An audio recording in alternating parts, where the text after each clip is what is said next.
मुजरिम और गुनाहगार होता है ना, पहले उसकी सफाई में बात सुनी जाती है कि भाईजान तूने किया क्या है। तो उन्होंने गुंडा और बदमाशी का पूरी तरह मुजाहरा करते हुए हमें चपेड़े मारना शुरू किया। मैं आगे बढ़ा छुड़ाने के लिए, तो रजब भाई ने इसको छोड़ के मुझे मारना शुरू कर दिया। फायरिंग का पर्चा वो तेरे पे डाल दूंगा, तेरा फ्यूचर खराब हो जाएगा, 25-30 लाख देके मैं छोड़ जाऊंगा, तेरी ज़िंदगी बर्बाद कर देगा। माँ जी ने कहा ये लड़के बैठे हुए, इसका दिल कुट दो, इसको मार दो, जान से मार दो। ये माँ जी के अल्फाज। ये जो उनकी माँ जी हैं जो कि सोशल मीडिया पर बड़ी रहम दिल और बड़ी मोहब्बत करने वाली खातून दिखाई देती है। यही उनका रहम आपके सामने हम आपको बता रहे हैं कि उन्होंने कहा कि इसका गला दबा दो, इसको मार दो जान से। मैं कानून हाथ से ले आऊँगा, मैं बेल करा लाऊंगा, मैं कर मतलब जैसे कि उसके बाप का मुल्क है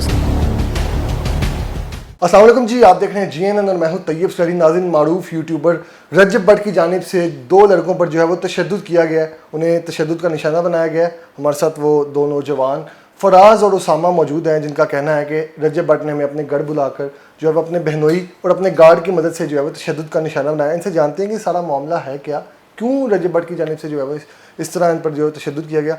सबसे पहले फराज से बात करते हैं। अस्सलाम वालेकुम। वालेकुम सलाम। ये जो सारा मामला हुआ रजब भट्ट की तरफ कैसे किस तरह गए, क्या ताल्लुक है उनके साथ और क्यों आपको तशद्दुद का निशाना बनाया? असल में हम पहले भी रजब भाई के सब्सक्राइबर रह चुके हैं और हम रजब भट्ट जो फैमिली कहते हैं वो हम फैमिली हैं और हम हमेशा उनके पास जाते थे, वीडियोस वगैरह बनाते थे। लेकिन असल में ना हम कॉमेडी और इंटरटेनमेंट वीडियोस बनाते थे। हम मुख्तलिफ जो फेमस लोग हैं उनकी पैरोडी करते थे, मिमिक्री करते थे, जो कि एक जुर्म बिल्कुल नहीं है। और मतलब हमने उनके करैक्टर लिए थे। मैं गज़ल आपी का करैक्टर कर रहा था, ये रजब भट्ट का करैक्टर कर रहा था। तो मैंने मतलब उनका गज़ल आपी का करैक्टर लेके कोई ऐसी वल्गैरिटी, कोई ऐसी गालम गलौच यूज़ नहीं की थी, लेकिन मतलब मुझे लगा शायद उन्होंने पर्सनल ले लिया। क्या उसमें ऐसा कह दिया आपकी वीडियोस में कि आप कंटेंट बनाते हैं, यूट्यूबर हैं आप भी? हाँ जी, हम टिकटॉक पे भी वीडियोस बनाते थे, हम यूट्यूब पे भी बनाते थे। असल में हमारा टिकटॉक अकाउंट था जिस पे हमने ये काम शुरू किया था, ये कॉमेडी और ये मिमिक्री वाला काम। कितने अरसे से आप ये काम जो है वो कर रहे हैं? हम जो ये मिमिक्री वाला काम है ये तो काफ़ी देर से कर रहे हैं, तकरीबन 4 साल से। लेकिन ये जो रजब भट्ट की फैमिली पे जो मिमिक्री है ये भी 1 हफ़्ता हुआ था। उसके बाद देन क्या हुआ, आप उनके घर किस तरह पहुंचे? असल में हम उनके घर पहले भी जाते थे। हमारे चैनल का नाम है आइडल बॉयज़ यूट्यूब पे। तो अगर उनके हमारे जो व्लॉग्स देखे जाएँ तो हमारे मैक्सिमम व्लॉग्स उन पे ही होते थे। मतलब एक तरह से वो हमें शॉर्ट आउट्स भी देते थे और हम उनसे मिलते भी थे। तो 27 सितंबर को उनके घर फायरिंग हुई थी, तो हमने सोचा कि हम 28 को जाएंगे और उनका मौक़िफ़ लेंगे। मतलब इज़हार यकजहती का इज़हार भी हो एक जाएगा। अपने कंटेंट के लिए और दूसरा उनके साथ इज़हार यकजहती। ठीक हो गया, आप उनके घर जो चले गए। हाँ जी, देन क्या हुआ? हम 28 सितंबर को उनके घर जाते हैं। उनके घर के बाहर वेट कर रहे थे, तो अक्सर जवाद भाई ना बाहर आके हमें मिलते हैं। तो हम बाहर वेट कर रहे थे और हमें था कि जवाद भाई बाहर आके मिलेंगे, क्योंकि हमेशा वो बाहर आके ही मिलते थे। ओके। तो लेकिन उनका जब मुलाजिम बाहर आया, क्योंकि जवाद भाई ने पहले ऊपर से देख लिया हुआ था कि बाहर ये लड़के खड़े हैं, तो मैंने इनको पकड़ना है। ठीक है। तो उन्होंने ना बिल्कुल एक बदमाश की तरह ना हमें घेरने की कोशिश की अपने मुलाजिम के ज़रिए, जो उनके बहनोई हैं रजब भट्ट हाँ साहब। जी। ओके। तो उनका मुलाजिम जैसे ही बाहर आता है, जवाद भी अंदर बुला रहे हैं। तो जब उसने कहा कि जवाद भी अंदर बुला रहे हैं, तो हम परेशान हुए कि पहले तो जवाद भी बाहर मिलते हैं, अगर कोई घर बुला रहा है। मेरे ख्याल से रिस्पेक्ट और मोहब्बत शायद ज़्यादा ही बढ़ गई है कि अंदर बुलाया जा रहा है। तो मतलब हम परेशान भी थे, लेकिन हमने कहा यार चलो अंदर जाके और अच्छा व्लॉग हो जाएगा हमारा। आपको मतलब उनकी अपने कंटेंट से अंदाजा था कि वो आपको इस तरह तशद्दुद का निशाना बनाएंगे कि हमारे कंटेंट से वो नाराज़ हैं आपसे? हमें बिल्कुल भी अंदाज़ा नहीं था, क्योंकि जब भी वो मिलते थे बड़े खुश अखलाक से मिलते थे। लेकिन हमें ये अंदाज़ा ही नहीं था कि एक दिन वो हमें ऐसे ही तशद्दुद का निशाना बनाए। ओके। कभी मतलब आपको महसूस नहीं हुआ कि वो रंजिश है उनके दिल में कोई? नहीं, कभी महसूस ही नहीं हुआ। उसामा भाई, आप बताइएगा कि देन जब आप उनके घर गए फिर क्या ये सारा मामला? अपने मुलाजिम को भेजा कि आइडियल बॉयज़ को ना बाहर अंदर लेके आओ। तो हमने समझा अंदर शायद पार्टी चलेगी, आज टिक्के शिक्के चलेंगे, बड़ा मज़ा आना है आज। जवाद भी से पहले बड़ी हैरानगी है हमारी। तो आज वो मतलब उन्होंने कहा कि अंदर आओ, चेहरे लगवाओ, बड़े प्यार से, मतलब जैसे एक बदमाश गुंडा घेरता नहीं है किसी को, ऐसे उन्होंने अंदर बैठाया और फिर मतलब यहाँ हाथ रखा कि मतलब बैठ जाओ। हम बैठ गए, तो तब भी वो चिल थे। आपको एहसास नहीं हुआ कि वो आप पर इस तरह जो नहीं, अभी उन्होंने मतलब कोई ऐसी बात ही नहीं की। चेयर्स मंगवाई, मुलाजिम से कहा कि हम बैठे वहाँ पे, तो हम तब भी खुश थे। जब बाकी लोग जो बाहरी थे आप थे सिर्फ? हाँ, बाकी वो एक हमारा तीसरा मेंबर था हमाद, मियाँ हमाद, वो भी अंदर आना चाह रहा था। तो मतलब कि जवाद भी ने कहा कि ये कौन है, इसको बाहर भेजो, क्योंकि और भी बाहर लोग इंतजार कर रहे थे। तो उन्होंने कहा ये पता नहीं कौन है, इसको बाहर भेजो। हमने कहा हमारा टीम मेंबर है। तो मेरा ख्याल उनका ना उस टाइम गुस्से में थे, तो उनको समझ नहीं आया कि हमारा टीम मेंबर ही। उन्होंने कहा अपने के कुंडी लगाओ, इसको बाहर भेजो और अंदर कोई ना आए। अब तो हमें थोड़ा वहाँ से ना थोड़ा अंदाज़ा हो गया ये तो गुस्से में बात कर रहे हैं, तो कोई मामला गर्म होने वाला है। फिर भी हम चिल थे, हमने कहा शायद वैसे कोई गुस्सा होगा घर का। फिर उन्होंने हमें बिठाया और इसको फिर वो गज़ल आपी का मतलब रोल दिया कि रोल करके दिखाओ आप क्या करते थे। दुपट्टा अंदर से मंगवाया, तो इसने फिर दुपट्टा पहना इसको, फिर इन्होंने जवाद भी ने धक्का दिया, दीवार के अंदर इसको मारा है। उन्होंने दुपट्टा जब मतलब पहनाया तो मतलब जैसे मैं बड़ा हैरान हुआ कि दुपट्टा पहनाया। मैं कहा कि हुआ क्या जवाब भी बताएं तो सही। तो उन्होंने कहा तूने कुड़ी बनने का बड़ा शौक है, हम तो कुड़ी बन। मैं कहा अच्छा मेरी बात सुने, हुआ क्या मुझे ये बताएं। उन्होंने मेरी वीडियो दिखाई है, उन्होंने कहा तो कुड़ी। मैं कहा मेरी बात सुने, अगर आपको बुरा लगा है तो आई एम सॉरी। मैंने माफ़ी की उनसे। मैंने उसी वक्त माफ़ी मांगी, 1 मिनट के अंदर मैंने माफ़ी मांगी। तो अब बाद में उन्होंने गज़ल आपी का फ़ोन किया, गज़ल आपी को कहा कि यार ये देख तेरी छोटी गज़ल आ गई है। तो जब उन्होंने कहा कि छोटी, उन्होंने कहा चल जाने दो यार, अब क्या करना है हमने इनका, जाने दो कोई बात नहीं, चलो छोड़ो छोड़ो। उनकी जो बहन है हाँ, गजल, उन्होंने वो तो ये कह रहे थे कि छोड़ो छोड़ो, लेकिन जो जवाद है वो मतलब उस वक्त गुंडा और बदमाश बने हुए थे, पता नहीं क्या करना चाह रहे थे।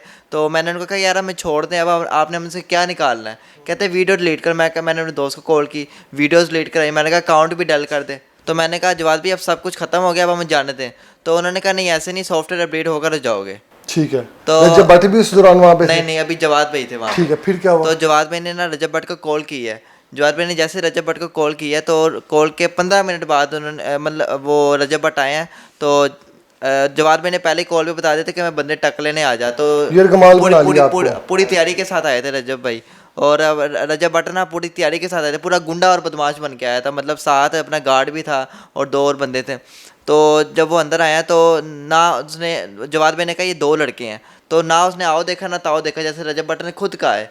तो रजब भट्ट ने, मतलब एक मुजरिम और गुनाहगार होता है ना, पहले उसकी सफाई में बात सुनी जाती है कि भाईजान तूने किया क्या है। तो उन्होंने गुंडा और बदमाशी का पूरी तरह मुजाहरा करते हुए हमें चुपेड़े मारना शुरू किया मुझे। रजब भट्ट ने आप हाँ पर जी, हाँ शरीक जी, करना शुरू कर हाँ जी, दिया। मतलब मारना शुरू किया भाई पर भी? हाँ जी, ठीक पहले हो गया। 1 2 3 मुझे ही मारी हैं। फिर उस जब एक बंदा मारता है ना तो अगले बंदे को शय मिलती है। जवाद ने भी मारना शुरू किया कि चलो स्वाब का काम है मैं भी मारूं। तो फिर उसके गार्ड ने भी मारी है, मतलब फिर सारे मारते गए हैं। और कितनी देर ये सिलसिला जारी रहा मारने का सिलसिला, मतलब तकरीबन 15 मिनट तक जारी रहा, आधा घंटा मारते रहे। लेकिन फिर बाद में मैंने सोचा कि यार मैंने जान तो छुड़ानी है, मैंने कहा यार मेरे दिल का मसला छोड़ दो। तो उन्होंने मतलब कहा कि मतलब वो जवाद मैंने कहा यार मर जाएगा छोड़ दो। वहाँ पे उनका हाथ हल्का हुआ। ठीक है। अच्छा उसामा भाई आप कुछ कहना चाह रहे हैं, बताइएगा। जब इसको मार पड़ रही थी तो मैं पीछे खड़ा हुआ था। मैंने कहा वहाँ पर छुड़ाने वाला कोई है नहीं है, कोई भी नहीं छुड़ा रहा, हमने एक दूसरे का सहारा बनना था। तो मैं आगे बढ़ा छुड़ाने के लिए, तो रजब भाई ने इसको छोड़ के मुझे मारना शुरू कर दिया। फिर उसके बाद जवाद भी आए, उन्होंने मारी 3-4 चपेड़ें। उनके गार्ड थे, वो पता नहीं क्या उनका नाम मुझे नहीं पता, लंबे बालों वाले हैं, वो भी गुंडे टाइप लगते हैं। उन्होंने मुझे मुक्के और ये मतलब टांगों पे मारना शुरू कर दिया। तो मतलब कि बड़ी चोटें आई। उसके बाद माँ जी आई, हमें समझ नहीं आ रहा कि माँ जी आई हैं, तो मतलब कि वो हमने कहा हमारी माँ आ गई हैं तो हमें बचा लेंगे। इसने दिल का नाटक किया वरना बच्चे हैं। तो ये बैठ के थोड़ा उन्होंने हाथ हल्का किया। माँ जी आई हैं तो माँ जी ने कहा ये लड़के बैठे हुए, इसका दिल कुट दो, इसको मार दो, जान से मार दो। ये माँ जी के अल्फाज। ये जो उनकी माँ जी हैं जो कि सोशल मीडिया पर बड़ी रहम दिल और बड़ी मोहब्बत करने वाली खातून दिखाई देती है। हाँ जी, यही उनका रहम आपके सामने हम आपको बता रहे हैं कि उन्होंने कहा कि इसका गला दबा दो, इसको मार दो जान से। ये उसकी माँ कह रही है। ये रजब भट्ट की वालदा कह रही हाँ है? जी, रजब भट्ट की वालदा कह रही ठीक है। है। और रजब भट्ट मुझे ये भी कहता रहा कि भाई तेरी टांग पे मैं फायर मार दूंगा, तो मैं गलत पर्चा तेरे जो फायरिंग का पर्चा है वो तेरे पे डाल दूंगा, तेरा फ्यूचर ख़राब हो जाएगा, 25-30 लाख देके मैं छोड़ जाऊंगा, तेरी ज़िंदगी बर्बाद कर देगा। मतलब ये गुंडा कोई बदमाश है। मतलब ये मतलब बोल गया ये वही मुल्क है जिसमें वज़ीर-ए-आज़म को भी घसीटा गया, जिसमें वज़ीर-ए-आज़म को भी फांसी हुई है। तो भाई तू क्या चीज़ है, उसने इतनी तेरी बदमाशी की है और पूरी तरह उसने ना उस दिन हमें यरगमाल बना के रखा। हम 4 घंटे उधर ही रहे हैं। किन शराइत पर आपको जो है वो रिहा किया गया और सुना कि आपको खाना शाना भी खिलाया गया, वहाँ पैसे भी दिए गए? मैं आपको सारी हकीकत बताता हूँ। वो जब कुट कटाई के बाद उन्होंने बिरयानी मंगवाई है, मतलब मैंने जब मतलब कहा है कि भाई मैं दिल का मतलब, तो वो उन्होंने बिरयानी वगैरह मंगवाई है। तो जब बिरयानी वगैरह उन्होंने मंगवाई है तो उन्होंने कहा ये बिरयानी खाओ, खवा के मारेंगे। इस मकसद के लिए बिरयानी मंगवाई थी उन्होंने। ठीक है। खवा के आपने वो बिरयानी खाई फिर? नहीं, मैंने एक लुकमा नहीं खाया बिरयानी का, मुझे पता था अगर मैं खाऊंगा तो उनको लगेगा कि ये तो ठीक हो गया, फिर मारो इसको। हाँ जी, डब्बा खोल के इसको मतलब दिया कि भाई तू भी खा, लेकिन मैंने तो बिल्कुल नहीं खाई। और बाद में जो 1000 रुपये वाली बात है, 1000 रुपये मतलब उन्होंने कहा था कि ये जो तेरे ऊपर ये आ गया ना, ये जो चोटें आई हैं ये ठीक करा ले। हाँ जी, पट्टी पुट्टी करा ले मत। उस सारे सिनेरियो में से जब आप बाहर आ गए, आपने घर वालों को आके बताया, उनका क्या रिस्पॉन्स था?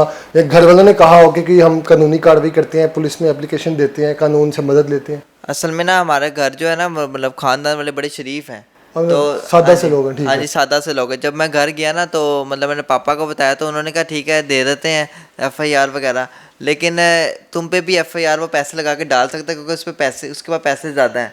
तो फिर पापा कहते हैं तुम्हारे पे अब तुमने क्या करना है। तो मैंने सोचा कि यार अगर मैं कानूनी कार्रवाई अभी नहीं कर सकता तो कम से कम मैं दुनिया को बताऊं तो आपने कि भाई सोशल मैं मीडिया के जुल्म हुआ जरिए है। हाँ जी। प्लेटफॉर्म का सहारा लिया और हाँ इस जी, तरह से आपने मैंने पूरी तरह एक्सपोज किया। अच्छा, ये सारे मामले के बाद उन्होंने आपके साथ कोई रब्ता किया जब आपने ये इंटरव्यूज़ वगैरह दिए, अपने सोशल मीडिया पर बताया कि आपके साथ ये मामला हुआ है, तो उन्होंने कोई आपसे माजरत की हो, किसी किस्म का कोई रब्ता करने की कोशिश की हो? माजरत उन्होंने कोई माजरत ही नहीं की। मतलब जब उनका पैगाम आया था रजब भट्ट का, तो उसने वो पैगाम भी गुंडा वाला दिया हुआ था, मतलब बदमाशी वाला, कि मैं विचों लंघ जाएगा, मैं ऐ कर देंगा, मैं वो कर देंगा, मेरे सामने जो आए मैं कानून हाथ से ले आऊँगा, मैं बेल करा लाँगा, मैं कर, मतलब जैसे कि उसके बाप का मुल्क है, उसने हमें मतलब ऐसे समझा है कि जैसे हम ताकत का लावारिस इस्तेमाल, हैं, बिल्कुल। जैसे हम लावारिस से हमारा कोई नहीं है। उसने हमें इस तरह मतलब हर तरह से हमें टॉर्चर किया है। और 5 से 9 घंटे 4 घंटे ये मतलब हम वहाँ पे ना यरगमाल बना के रखा हुआ है, किडनैप करके उन्होंने रखा हुआ है। क्या अब क्या करना चाहते हैं आगे? आपकी क्या रिक्वायरमेंट है? आप कानूनी कार्रवाई करना चाहते हैं या इस केस को अब जो है वो खत्म? अब अगर मामला ख़त्म नहीं होता तो मेरे ख्याल से मजबूरन हमें कानूनी कार्रवाई करनी पड़ेगी, क्योंकि अगर हम एफआईआर देते हैं,